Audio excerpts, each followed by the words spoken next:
Pero hoy va a ser un poco monotemático porque hace 40 horas, no más, he vuelto de un viaje relámpago, pero fantástico, en Rusia, en el norte de la Rusia, donde he actuado a la orilla del Mar Blanco, que se llama el Mar del Ártico, por encima, entonces a la Europa y mirando ya al Ártico. Un lugar muy lejano de aquí, temperatura 5 grados, que se agradece después de España, un poco de fresco, pero ahí era muy fresco. Mosquitos grandes como helicópteros, así de grandes los mosquitos, y con mala leche que no puedes imaginar. Pero gente con mucho calor, el frío del clima está compensado por el calor humano de las personas aquí. Y hay en Arkangelsk, el nombre de la ciudad. Yo tengo a decirlo, desde el principio soy muy filorruso, me gustan los rusos. He ido muchas veces en Rusia, desde el norte al sur de la Rusia, y conociendo también bien sus defectos, porque los rusos tienen un mogollón de defectos, pero también un mogollón de cualidades, y un poco a la medida de su país, que es tan grande, las cualidades son fantásticas y los defectos son fantásticos y enormes también. Entonces todo es grande y todo es desproporcionado en este país. Entonces, monotemático sobre el tema de estos días en Rusia. En la primera parte vamos a hablar de él, hoy en día bastante olvidado, pero en su tiempo uno de los hombres más importantes de los años 60, Gagarin, Yuri Gagarin, primer hombre a viajar en el espacio. Y su aventura fue en los años 60 una revolución a nivel incluso de política internacional, porque en este momento el enfrentamiento entre el oeste y el este, entre los países liberos y los comunistas y todo, tenía un terreno, uno de los terrenos más fuertes del enfrentamiento era en el espacio, y donde la rivalidad entre Estados Unidos y los rusos no era solo científico, era militar, era todo y hasta filosófico. Y él ha tenido un papel gigantesco en esta historia. Entonces vamos a hablar de él, y después en segunda parte vamos a hablar de una cosa que siempre más me está dando vueltas en mi cabeza: la ortodoxia, la religión ortodoxa. Mira cómo son las cosas. Durante 70 años los rusos eran nuestros enemigos porque eran hijos de putos rojos, eran comunistas de mierda, eran ateos de mierda y todo. Y durante 70 años esto era entre nosotros liberos para poder tener una religión o no, y para hacer, y en vez de los rusos, los malos, porque eran todos estos ateos materialistas y rojos. Hoy en día, os puedo asegurar, porque yo voy a menudo, tú vas a Moscú, hay más McDonald's en Moscú que a lo mejor se encuentra en Nueva York. Hay mango, hasta en el norte del Ártico, tú ves Tara, mango en las tiendas. Entonces, la vida en las calles no tiene nada a envidiar a la realidad que se ve. El tele, las películas son estadounidenses, entonces es un capitalismo puro y duro. Y las iglesias llenas a rebasar. Y entonces de ateos y como se quedan, y os voy a hablar de ellos, pero la realidad del país es que es súper cristiano. Están todos haciendo, bueno, ellos hacen del otro lado el signo de la cruz. Pero se quedan todavía nuestros enemigos porque son los hijos de puta de Ucrania, son los hijos de, bueno, no sé, entonces parece que nada ha cambiado y estamos todavía enfrentados con los rusos, incluso si son más capitalistas y más cristianos que nosotros. Entonces, ¿qué hay abajo? Y esto me está dando vueltas y creo que tengo una pequeña teoría sobre el asunto que tiene mucho que ver con la ortodoxia y la iglesia ortodoxa. Entonces, de esto vamos a hablar también. Intento de ser breve porque las misas largas son coñazos, no sé, porque cuando era pequeño estaba ahí en mi iglesia católica en Italia, ahí durmiendo, esperando que se acababa la cosa para ir a jugar al fútbol. Y entonces, volvemos a Gagarin. El hombre nace en 1934 familia súper humilde, en una zona entre Moscú y más al oeste de Moscú, más bien en dirección de Bielorrusia, un pequeño pueblo, una aldea agrícola.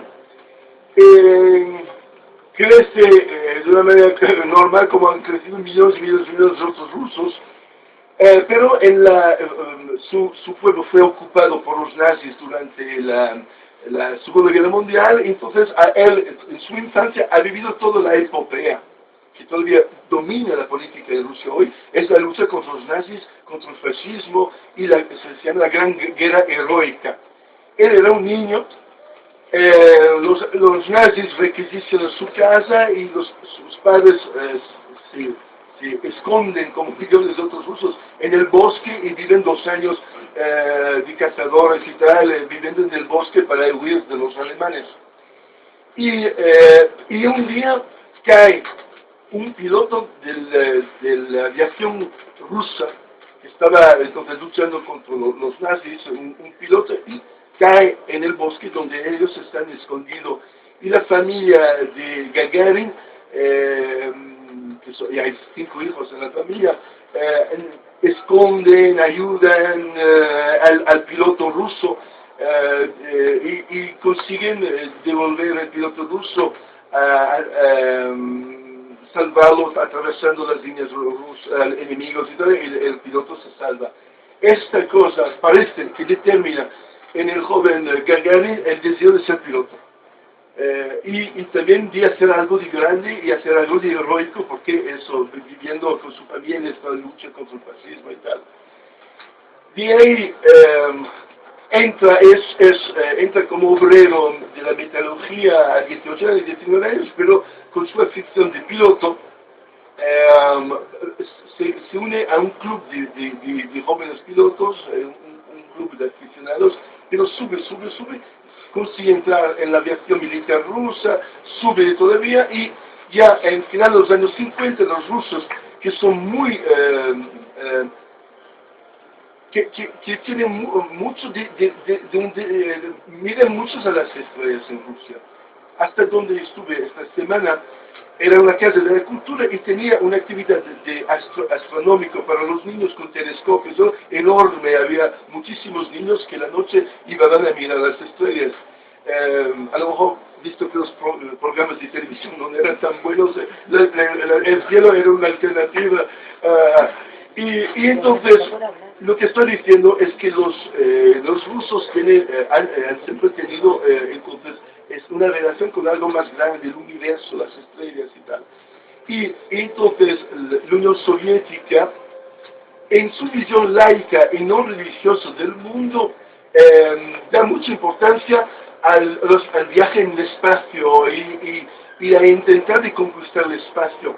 Y para ellos también como símbolo de la fuerza espiritual del socialismo materialista, estoy hablando de esta época soviética, para mostrar que uno puede ser ateo, pero no significa que no tiene curiosidad y no quiere saber lo que es el mundo, conocer la realidad, conocer la experiencia. Entonces era una materialización de la espiritualidad socialista.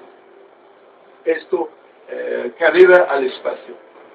Consiguen, junto todo lo que los americanos pensaban, de construir un cohete bastante fuerte para mandar una cápsula en el espacio, y los americanos están seguros de la fuerza del capitalismo como creador e inspirador de nuevas ideas y tal, y no consiguen ellos a construir un cohete tan poderoso. Entonces, hasta el nivel fundamental de la idea del capitalismo fue puesto en duda por el hecho que un sistema tan riguroso podría también tener buenas ideas y crear un cohete tan poderoso para llevar una persona, porque pesaba 4 o 5 toneladas su cápsula. Y lo consiguen, día 12 de abril 1961. El Gagarin fue elegido entre 3.500 pilotos que se habían propuesto para hacer el viaje. Y ella ha pasado todos los exámenes y todo. Y al final se quedaban solo 3. para hacer el vuelo, y fue él elegido porque era el más pequeño. Era un hombre muy pequeño, un hombre de 1,53 m, y entonces cabía más fácilmente dentro, pero no era la única razón, era la cosa final era esto. Y cosa muy importante es que él consigue 3 veces la vuelta del mundo, unos 4 horas, 5 horas en el espacio, y hay una conversación que algunos pueden poner en duda, pero al final yo no lo pongo en duda porque era todo la esencia de la filosofía soviética. Ahí dentro la conversación era Khrushchev que pide por teléfono a Gagarin, que está en el espacio, una cosa, y dice: Gagarin, mira por la ventana. Y entonces Yuri Gagarin contesta: sí, mi primer secretario del partido, estoy mirando. Y dice: ¿tú ves a Dios? Y Gagarin dice: no, lo que veo es una tierra preciosa y que la humanidad tiene deber a cuidar. Esto fue la respuesta, una respuesta maravillosa y una respuesta profunda por un hombre que entonces tenía tan solo 28 o 29 años. Imagínate, estás ahí con todo lo que había pasado en el espacio y está ahí mirando el cielo y dice esto. Y entonces, ya en esto conquista a mí su lugar en la cosa, esta conciencia de ser, que la planeta es tan pequeña, que somos todos, y somos una humanidad y una hermandad, y que tenemos una responsabilidad de cuidar todo esto. Y entonces el tío consigue, a pesar de todo las cosas que tiene en la cabeza, de formular esta idea. El Khrushchev, que había hecho un chiste en el acto del Dios, pero un chiste también con significado, porque era esto la esencia del materialismo, y entonces acaba esto, consigue volver en la Tierra, después de 5 horas en el espacio, vivo y tal, todo va funcionando perfectamente. Los americanos acojonados por la propaganda que permite a los comunistas, y a nivel mundial los rusos evidentemente utilizando a tope el significado. El Gagarin ha hecho la vuelta del mundo, visto por ahí con las estrellas de Hollywood, visto por allá, la han paseado.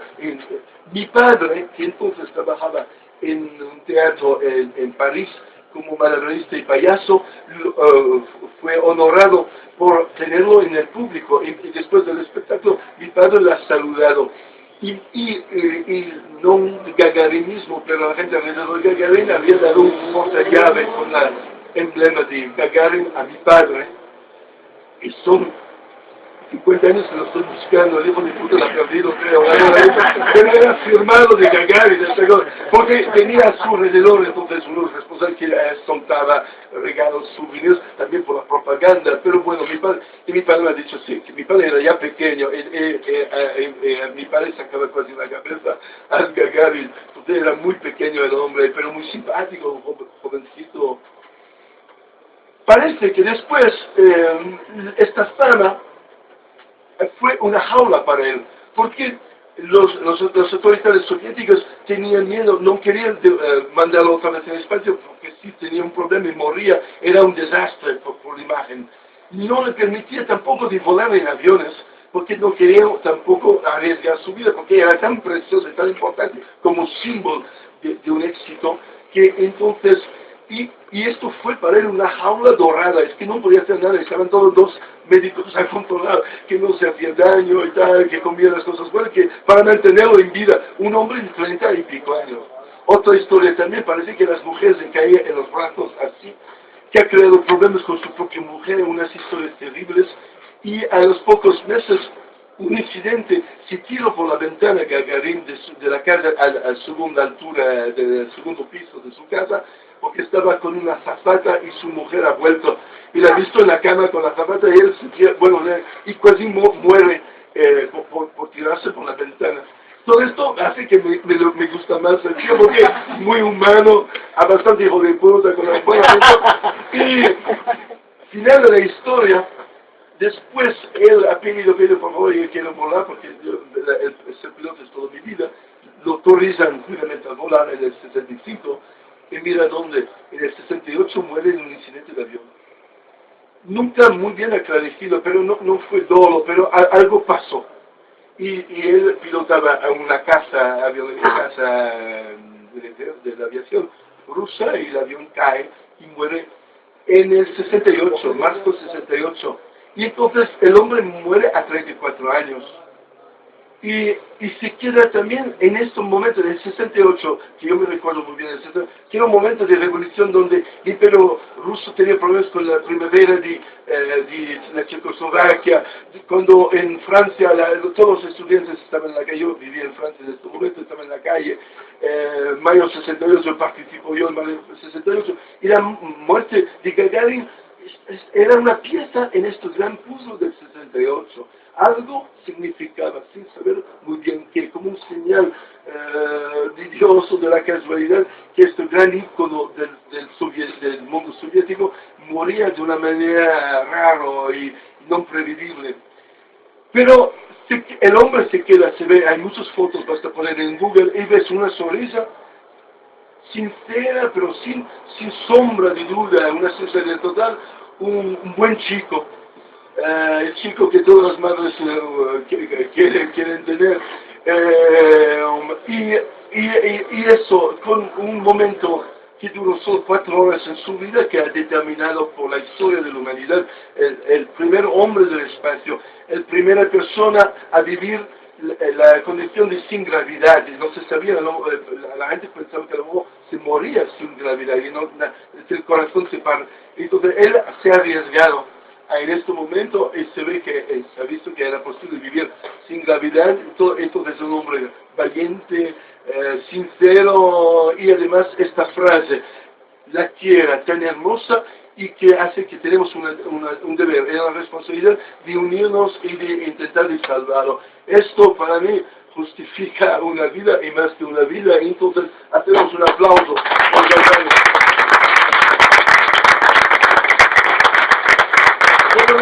Incluso hoy, tú ves al aeropuerto en Moscú, hay siempre un Gagarin en su vida, se puede comprar una postal o algo. Todavía hoy, a distancia de 50 o más años después de su muerte, está presente.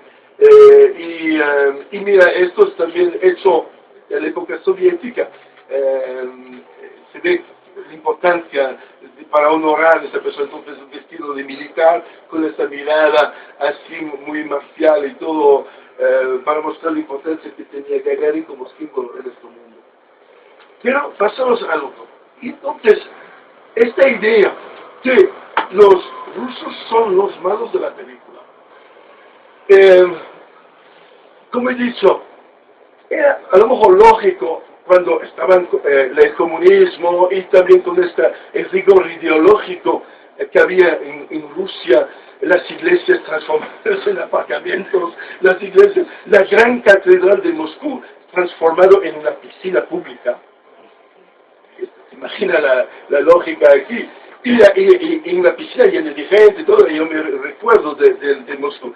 Ahora ya no es piscina y ya vuelve a ser catedral. Los multimillonarios oligarcos rusos han contribuido dinero para rehacer la catedral, está totalmente cubierta en oro, estas cosas, las cúpulas.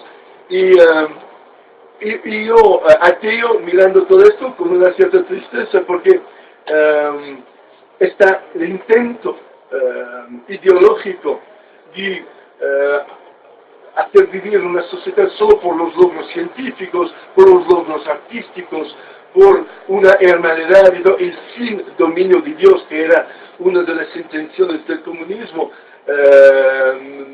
Yo no soy contrario. Por otro lado, yo he conocido el sistema y he vivido en países socialistas antes de la caída del muro, y era una mierda, y no hay que decirlo.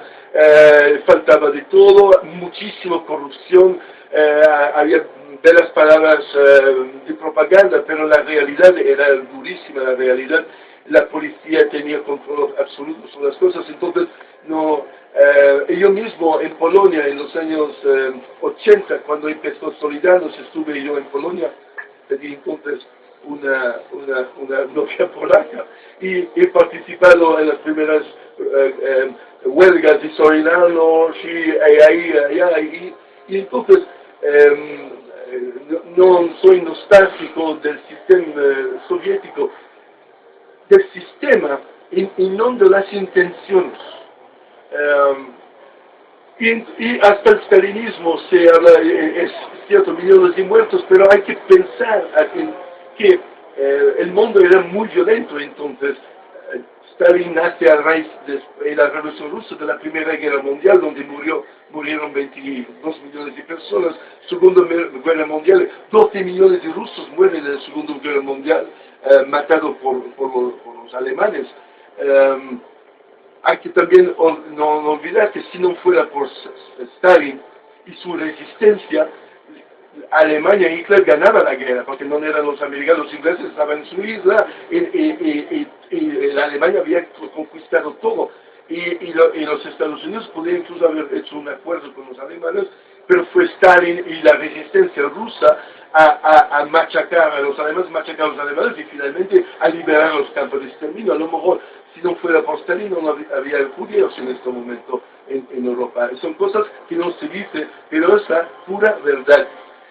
Pero entonces eso, cae el comunismo, una persona como Gorbachev, que representa también la humanidad rusa, porque Gorbachev ha conseguido acabar con el régimen soviético, con todo lo que significa del poder del ejército, poder de la policía, sin derivar sangre. Han intentado con Yeltsin, había un ataque contra la asamblea, había un golpe de Estado unos años después, pero hay un gran humanismo en Rusia y este gran humanismo ha conseguido hacer salir Rusia de una cosa y entrar en otra.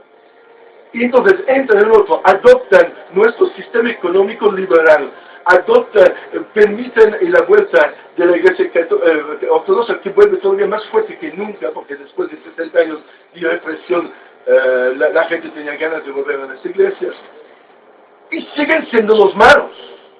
Y ahí es, ¿qué pasa? Y entonces, hay que ir atrás.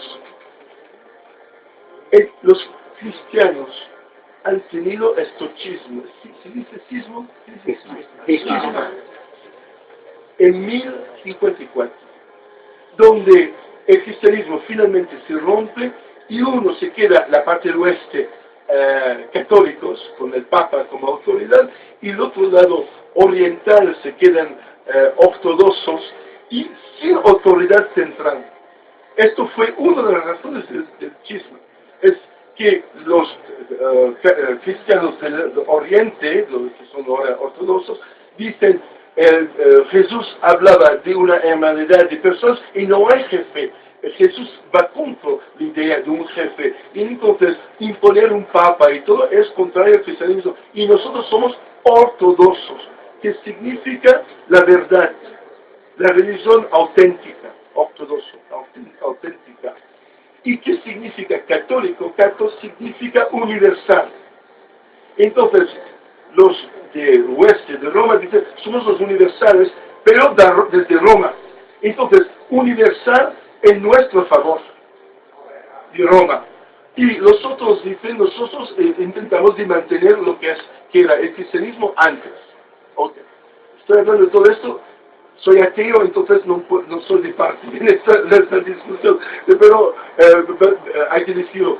Y es también muy significativo que esta diferencia es precisamente la diferencia entre Oriente y Occidente del Imperio Romano cuando fue dividido en 394. Divide el Imperio Romano en dos trozos, por muchas razones, no voy a entrar ahora, pero mira por dónde los trozos determinados en 394 es precisamente quién son católicos y después quién son ortodoxos. Entonces, una lucha de poder muy antigua, una lucha de poder que nos viene mucho antes que Jesús, con muchísimas razones que se enfrentaba. Y se enfrentaba entonces sobre la noción del poder. Hay también unas guerras teológicas ridículas. Por ejemplo, los ortodoxos piensan que la Virgen era virgen cuando nace Jesús, pero que la madre, que se llama Ana, Santa Ana, no era virgen. Los católicos dicen que la madre de María era virgen también. Entonces, grandes enfrentamientos teológicos para saber si la abuela de Jesús era virgen o no. Estamos en esto, chicos, es una cosa terrificante.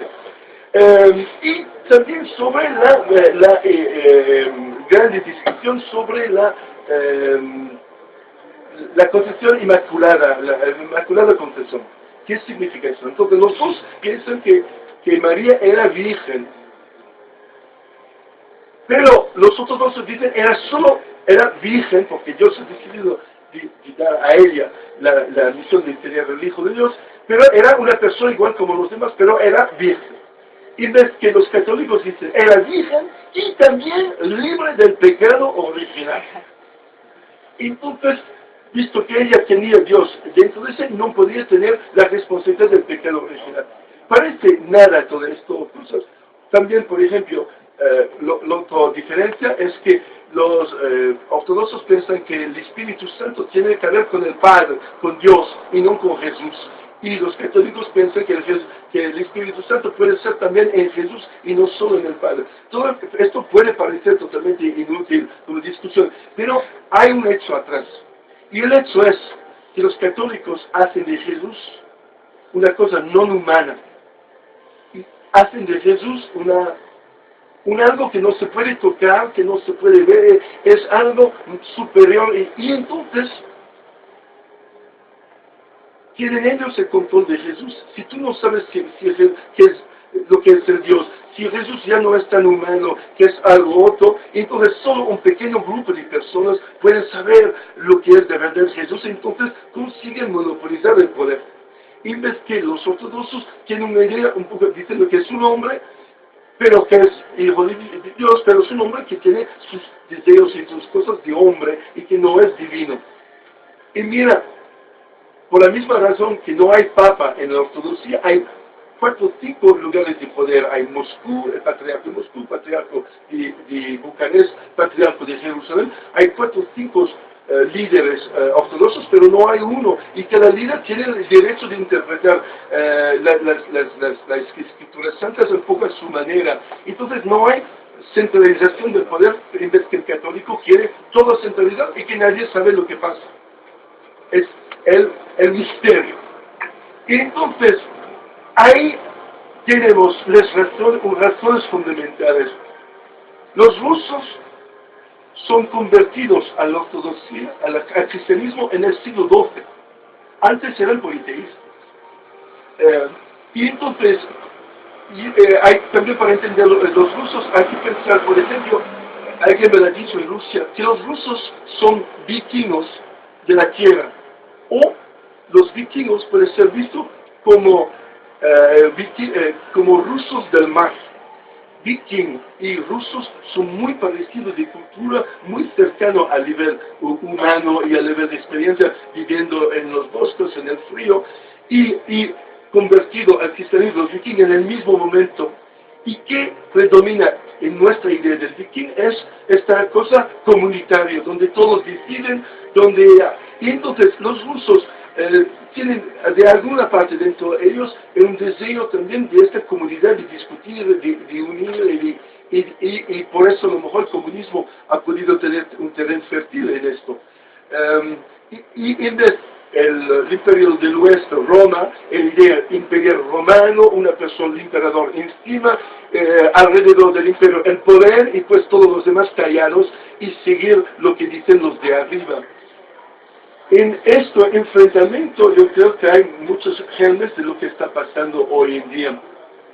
La cosa que me gusta más de Rusia es que son gente orgullosa, que no puedes imaginar, o el orgullo que tiene, y cuidado si pisas el orgullo del ruso. El ruso no tiene ningún problema, no tiene miedo, puede morir sin ningún problema para defender su propio honor. Conozco esta cosa porque también va por la amistad. Si eres amigo de un ruso, precisa hacer muchas cosas malas para perder esta amistad, y el tío te puede morir para ti si eres su amigo. mejor no ser su enemigo por las mismas razones, porque es hijo de puta, es el peor persona que puedes imaginar si considera enemigo. Y entonces, gente orgullosa, que nunca han querido arrodillarse a Roma, y ahora no quieren arrodillarse a Washington. El nuevo centro del poder son gente orgullosa de su propia independencia. Y ahí también podemos decir una pequeña cosa, el Ucrania se sitúa sobre los límites.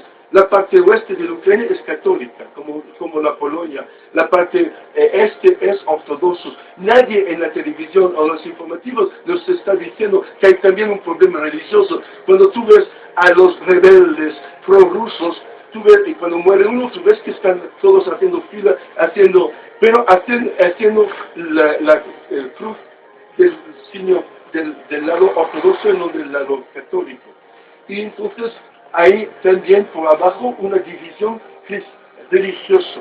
Y una división religiosa que tiene entonces que ver con su orgullo de no querer arrodillarse frente al Papa, frente al presidente de los Estados Unidos.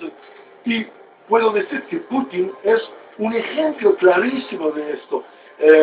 Muy amado en Rusia. Yo he hablado con gente intelectual, gente de la calle, y puedo decir que 70 o más por ciento de la gente que encuentro no dicen que le gusta mucho Putin y pueden hablar libremente. Hoy en día no hay problemas de censura.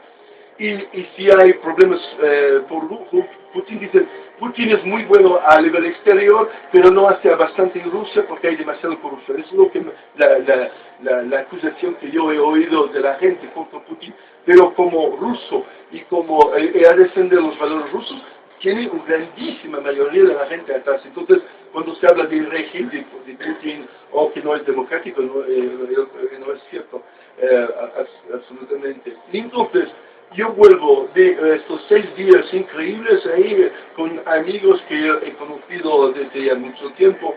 He actuado en muchísimos lugares de Rusia y vuelvo cargado de esta energía positiva y violenta al mismo tiempo, pero este orgullo que se ve hasta en sus militares, que se ve cuando un militar, estas fotos de los militares que miran siempre por arriba con la cabeza así, un orgullo de la hostia, y eso no es un orgullo de opereta, es un orgullo de verdad que dentro de cada persona.